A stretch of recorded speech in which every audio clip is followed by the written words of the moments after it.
Today I will show you how to make banana bread. In a bowl, add 8 tablespoons butter and 1 cup sugar. Take a hand mixer and mix it nicely.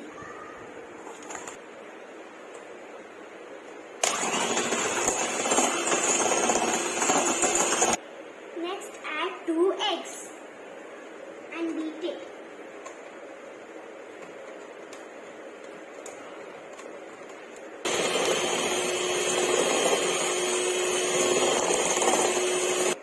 Next add half cup of milk. Next take 2 bananas and mash them. Now add mashed banana to this mixture.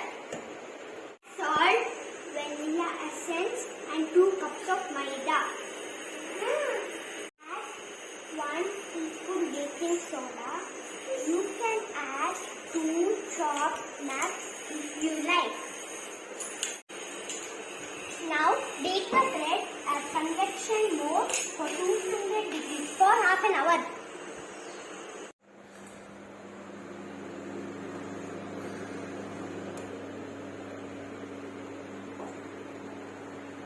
Now your banana bread is ready.